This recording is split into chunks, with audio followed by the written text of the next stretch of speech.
Pension gazette 2025 একটি চিঠি যা কেউ পড়েনি। ইউটিউব ভিডিও স্ক্রিপ্ট, আবেগ, অনুসন্ধান ও রাজনৈতিক অর্থনীতির সর্বোচ্চ গভীরতা। আসসালামু আলাইকুম ওয়া রাহমাতুল্লাহি ওয়া বারাকাতু। প্রিয় দর্শক, আজকের ভিডিওটা শুরু করছি একটা কাল্পনিক চিঠি দিয়ে। চিঠিটা লিখছেন একজন পেনশনভোগী।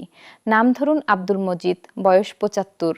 1975 সালে সরকারি হাসপাতালে স্বাস্থ্যকর্মী হিসেবে চাকরিতে ঢুকেছিলেন। 25 বছর কাজ করেছেন। এখন 2025 সাল। মাসে পেনশন পান 5,300 টাকা। চিঠিটা এরকম: প্রিয় বাংলাদেশ সরকার, আমি জানি না এই চিঠিটা কেউ পড়বে কিনা, তবু লিখছি।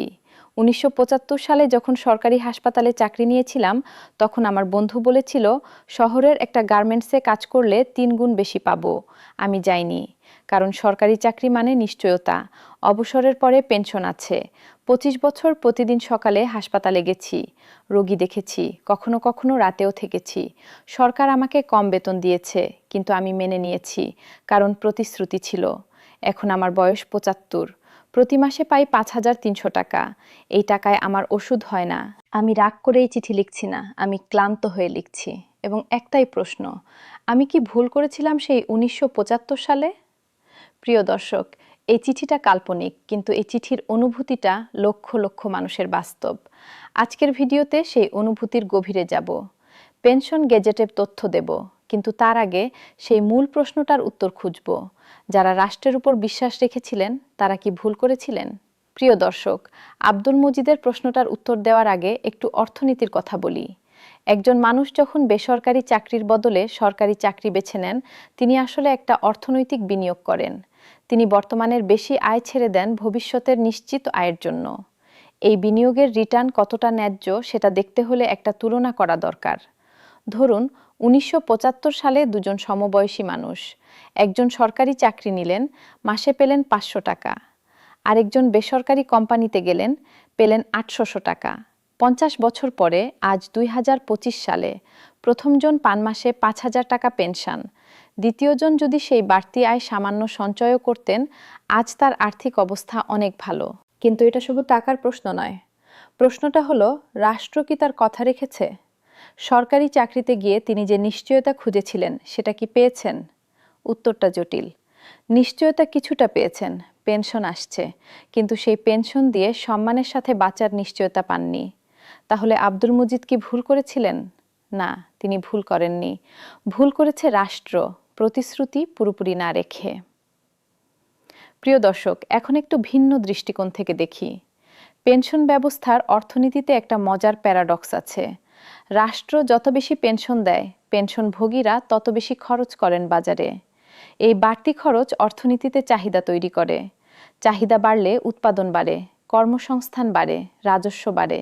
মানে পেনশন বাড়ানো শুধু পেনশনভোগীর উপকার নয়, এটা পুরো অর্থনীতির জন্যও ভালো।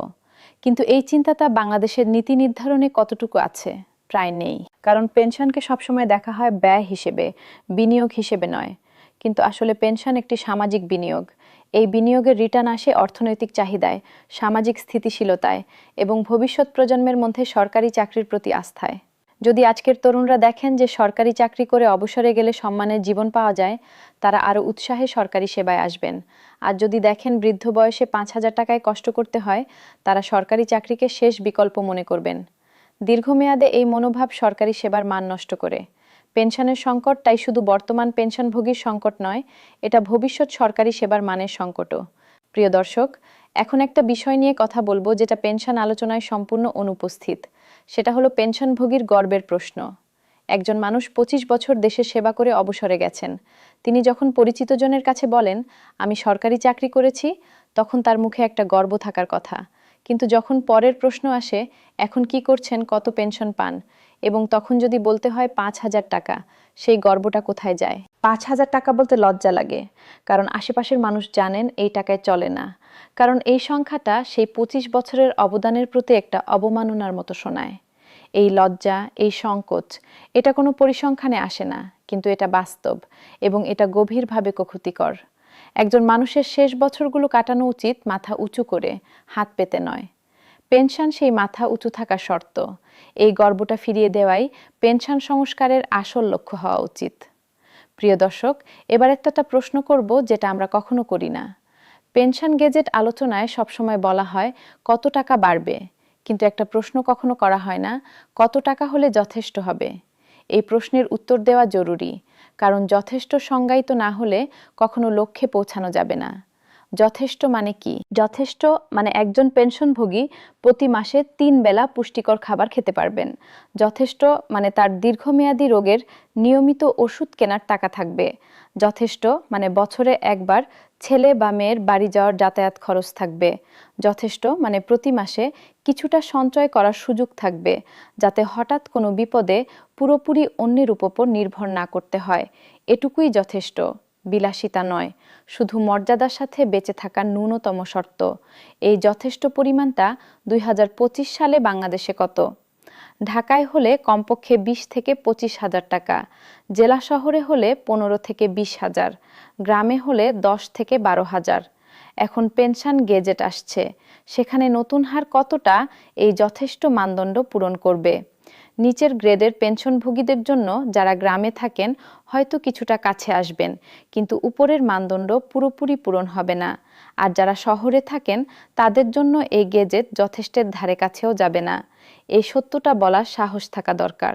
প্রিয় দর্শক, এখন একটু বিশ্লেষণ করি পেনশন ব্যবস্থার রাজনৈতিক অর্থনীতি। বাংলাদেশে কোনো রাজনৈতিক দলের নির্বাচনী ইশতেহারে পেনশনভোগীদের জন্য সুনির্দিষ্ট প্রতিশ্রুতি থাকে না।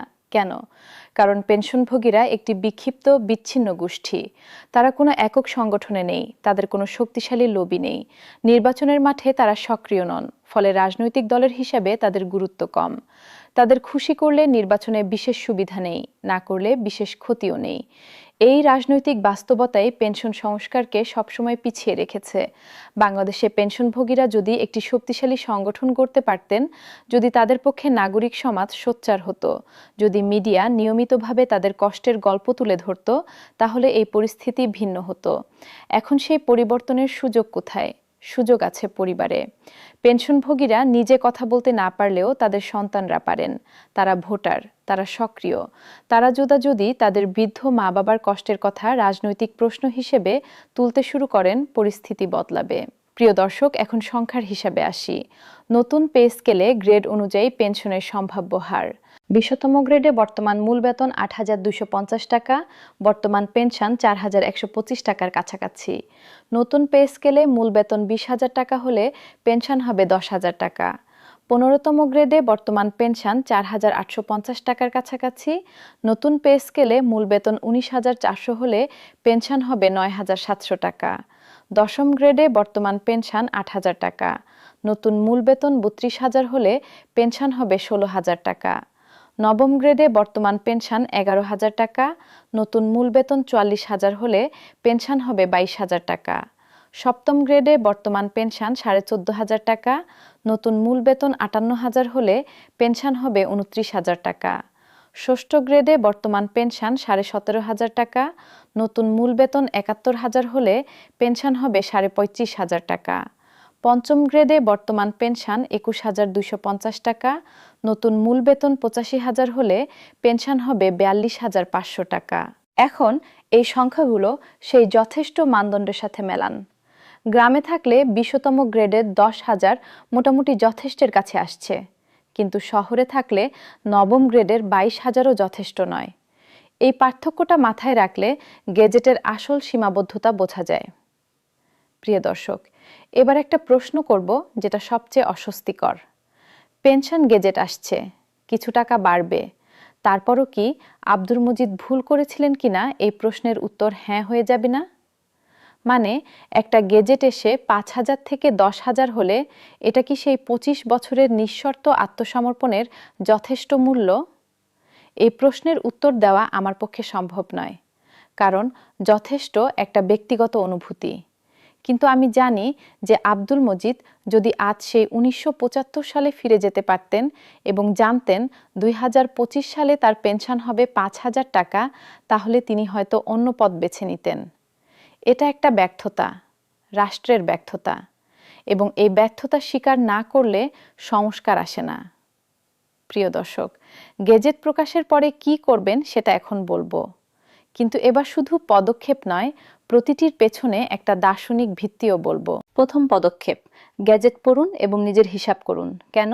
কারণ জ্ঞান হলো ক্ষমতা। আপনার প্রাপ্য কত সেটা না জানলে কেউ আপনাকে ঠকাবে এবং আপনি জানবেনও না। জ্ঞানটাই আপনার প্রথম প্রতিরোধ।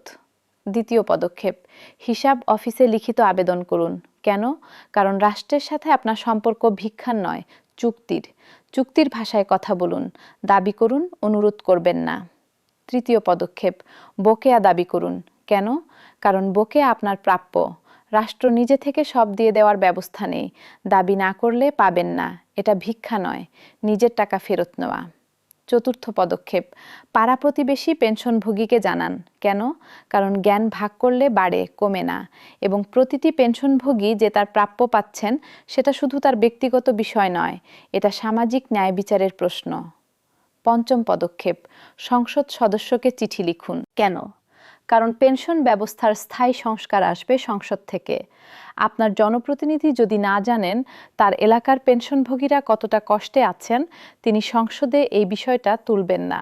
চিঠি লিখুন, বলুন পেনশন ইন্ডেক্সেশন আইন চাই, স্বাধীন পেনশন তহবিল চাই, পেনশন সমতাকরণ চাই। প্রিয় দর্শক, আজকের ভিডিওটা শেষ করব সেই চিঠির শেষ অংশ দিয়ে। আব্দুল মজিদের চিঠিতে শেষে লেখা ছিল, সরকারের কাছে আমার একটাই অনুরোধ নয়, একটাই দাবি, আমাকে সম্মানের সাথে বাঁচতে দিন। এই বয়সে আমি ছেলের কাছ থেকে ভিক্ষা চাইতে চাই না, প্রতিবেশীর কাছে লজ্জায় মাথা নত করতে চাই না, ডাক্তারের কাছে যেতে ভয় পেতে চাই না, কারণ ওষুধ কেনার টাকা নেই। আমি শুধু চাই প্রতি মাসে যখন ব্যাংক থেকে পেনশন তুলে আসব, বুকে একটু গর্ব থাকুক যে আমি সরকারি চাকরি করেছিলাম এবং রাষ্ট্র আমাকে ভুলে যায়নি। এই চিঠি হয়তো কেউ পড়বে না, কিন্তু আমি লিখলাম, কারণ না লিখলে মনে হয় কেউ জানেই না। আপনার বিনীত আব্দুল মজিদ, প্রাক্তন স্বাস্থ্যকর্মী, বাংলাদেশ সরকার। প্রিয় দর্শক, এই চিঠিটা আব্দুল মজিদের, কিন্তু এটা একই সাথে বাংলাদেশের 9 লক্ষ পেনশনভোগীর চিঠি। তারা সবাই এই কথাটাই বলতে চান, শুধু অনেকের ভাষা নেই, কলম নেই, সাহস নেই। পেনশন গেজেট আসছে, হয়তো কিছু টাকা বাড়বে, কিন্তু আব্দুল মজিদ যা চান, সম্মান, গর্ব, নিশ্চিন্তে বাঁচার অনুভূতি, সেটা কি আসবে? সেটা নির্ভর করছে কতটুকু গেজেট আসছে তার উপর, এবং আমরা সমাজ হিসেবে এই বিষয়টা নিয়ে কতটুকু সোচ্চার সেটার উপর। পেনশন গেজেট প্রকাশ হলে এই চ্যানেলে সম্পূর্ণ বিশ্লেষণ পাবেন। এখনই সাবস্ক্রাইব করুন, বেল আইকন চাপুন, এই ভিডিওটা শেয়ার করুন, শুধু পরিবারের সাথে নয়, প্রতিটি মানুষের সাথে যে মনে করেন রাষ্ট্রের দায়িত্ব শুধু রাস্তা বানানো নয়, মানুষের মর্যাদা রক্ষা করাও। আল্লাহ হাফেজ।